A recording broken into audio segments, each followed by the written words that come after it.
Good morning, good day, or good evening. My name is Eli Rowe, and this is the Middle-Aged Witch Podcast.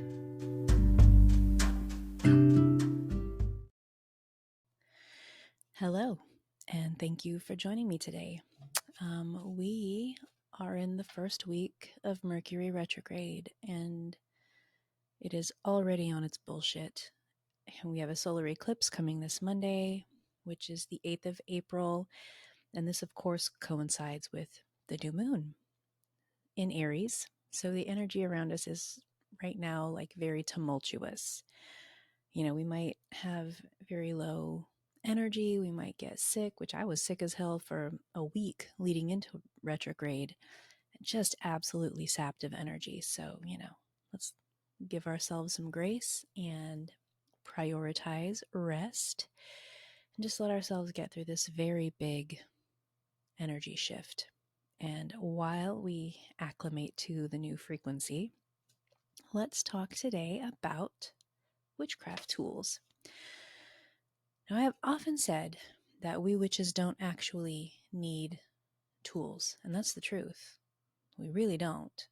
We don't actually need a recipe to make spaghetti either, but it helps, if we're not a seasoned cook, especially when we're new to the craft or when we're working magic that we're not super familiar with, or when we're working a spell for which we are really invested in the outcome. A few of the tools that we're going to talk about today are primarily used in Wicca, and I am not a Wiccan, but all of these tools are useful for any witch, and especially for a newer witch. So let's get started. Now, the first tool on my list that we are going to talk about is the athame, or a ritual knife. Now, the athame is almost always a double-edged dagger. And if we're talking about like the textbook definition, it is always a double-edged dagger. Please don't come for me in the comments about using a single-edged knife and calling it an athame, which I do. My athame is a single-edged knife, and I know there's a difference. Okay, I promise I know there is a distinction. If you are a part of a tradition like Wicca that adheres to those very specific definitions, then it does matter. But for the rest of us witches, any knife you have that you set aside for the purpose of using only for your craft is going to suit your needs just fine. Traditionally, the athame is associated with the element of fire. Witches use it for directing energy, for casting circles, invoking protective forces. It's not really meant to be a functional knife. Like, you won't use it to, chop up herbs and stuff. It's more meant for energetic use rather than for its properties as a cutting tool. But it is useful for a witch. And the next tool that I wanted to identify is the wand. Now, the wand represents the element of air, and it channels intention and creativity. This is a tool of transformation. These can be crafted from wood or crystal or metal, or really anything that calls to you and that feels right in your hand. Wands aid in spell casting and visualization and just really focusing energy. A witch's wand is a vital tool in their magical practice if they use one. Not everyone does. Typically, it will sit prominently on the altar, ready to direct and amplify intentions during those spell casting rituals. And, unlike the fantasy wands that we see in books and movies, hello Harry Potter, although I would love to have gone to Ollivander's, real life wands serve a different purpose. These are profoundly magical tools. Wands, as I said, they focus and they project energy in specific directions toward particular objects, toward very precise ends. The power depends on the intentions of the spellcaster who's wielding them. Skilled practitioners will use wands as conductors of their magical energy. Think of it like an extension of the hand. And then the chalice. Now, this symbolizes the element of water. and it holds consecrated water or wine during rituals. You can sip from it to connect with the divine, to celebrate life, to honor the sacred feminine, because this is a very feminine symbol. And this is one of those tools that gets a lot of use in a Wiccan setting. This is going to be one of the tools that always has a place of honor on the Wiccan altar. However, for the eclectic witch, for the folk witch, for the regular old garden variety witch, the chalice isn't typically used as frequently. I use my own chalice when I'm performing ceremonial magic, or if I'm participating in a ritual, even a solitary ritual, anything that includes wine or water. But I also might use my chalice to hold wine or spirits that I'm offering as a tribute to a deity or an entity. It can be made of crystal or glass. You can find them made of pewter or silver.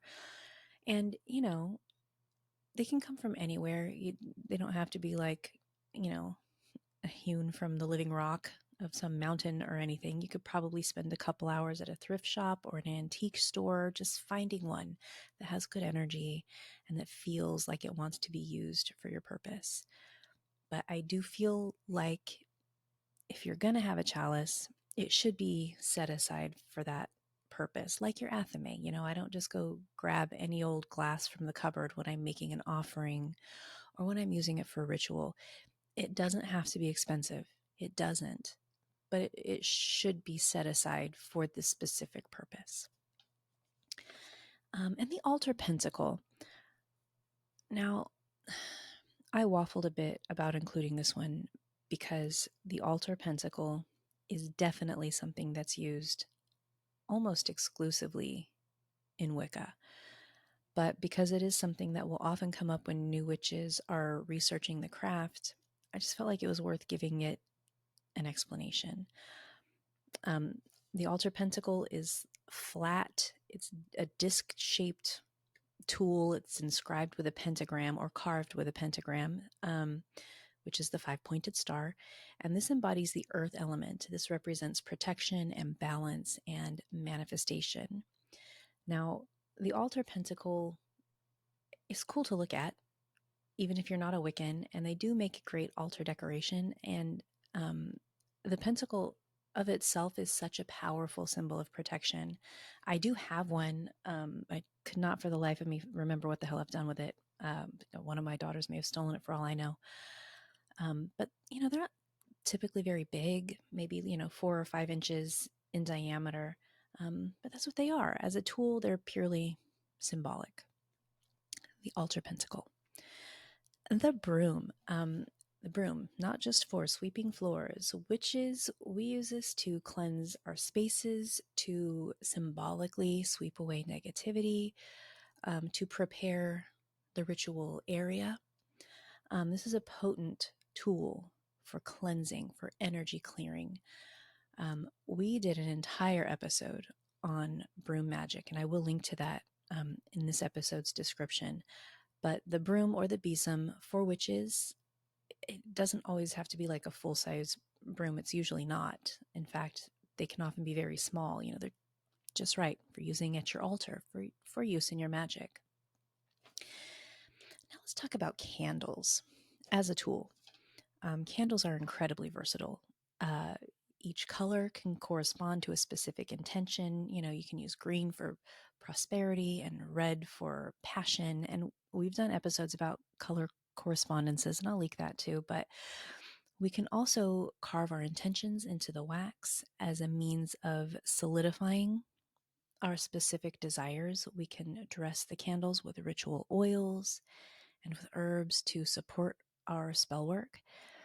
And then lighting the candles during the spells amplifies their magic. It invokes the power of fire, and it releases the intention of the spell into the universe so that it can manifest into reality.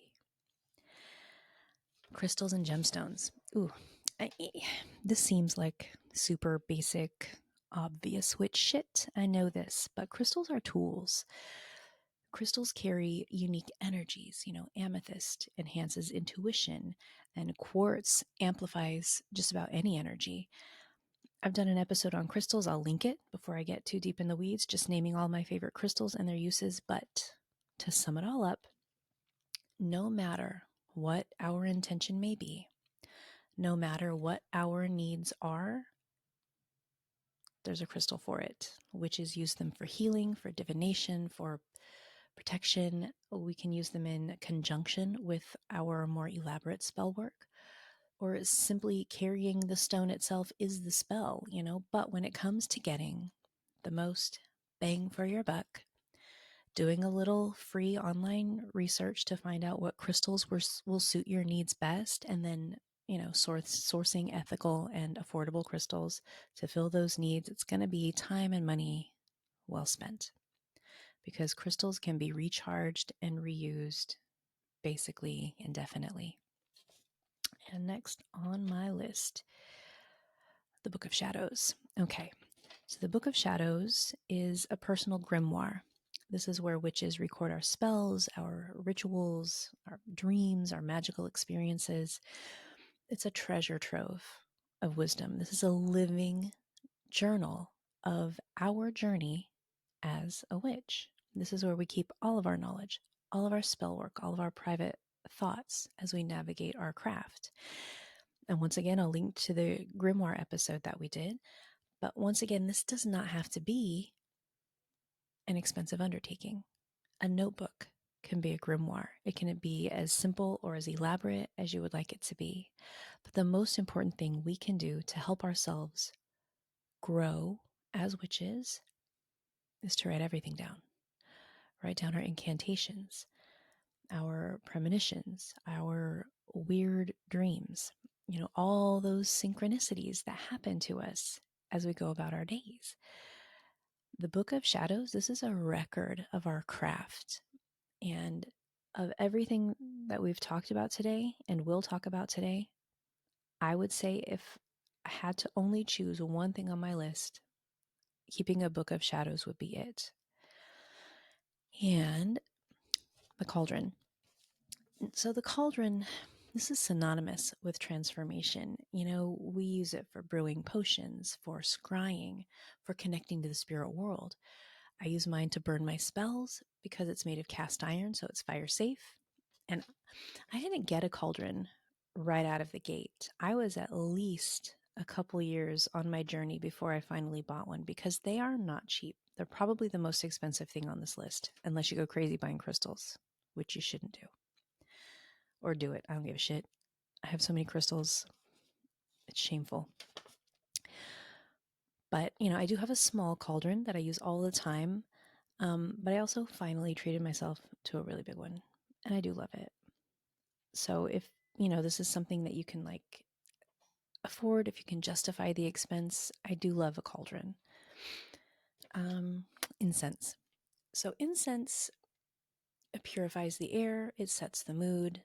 It can also cleanse spaces and banish negativity. I've used incense to purify my tools before using them in spell work.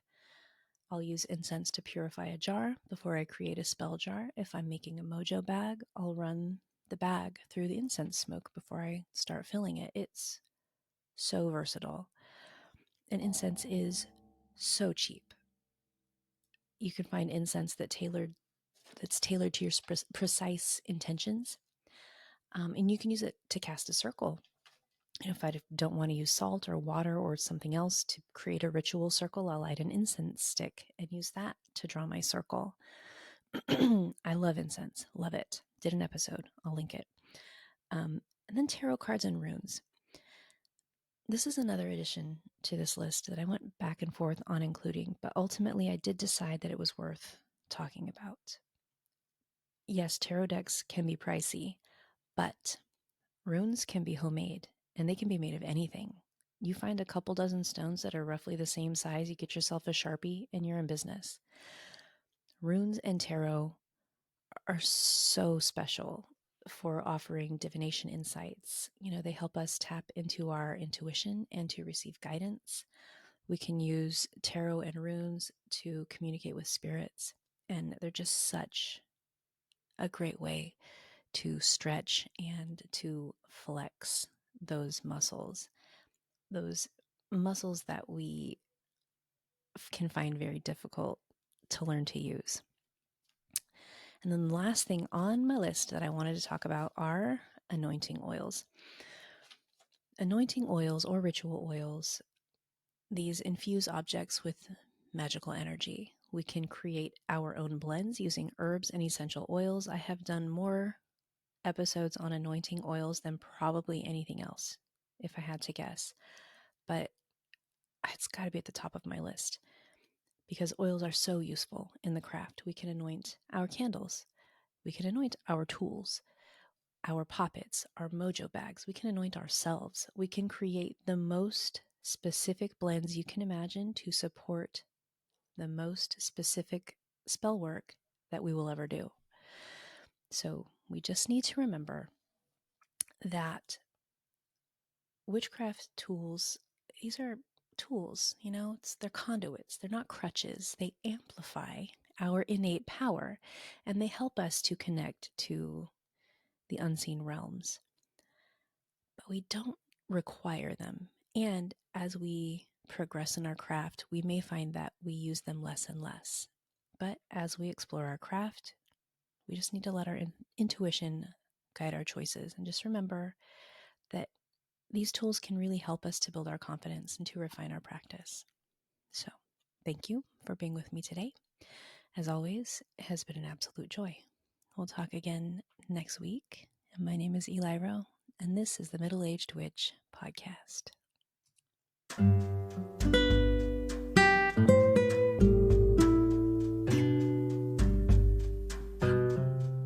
May our troubles be less and our blessings be more, and nothing but happiness come through our door.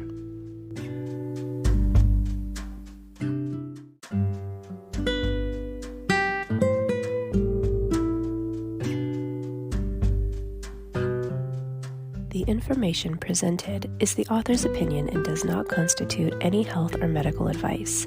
The content of this podcast is for informational and entertainment purposes only and is not intended to diagnose, treat, cure, or prevent any condition or disease. Please seek advice from your healthcare provider for your personal health concerns.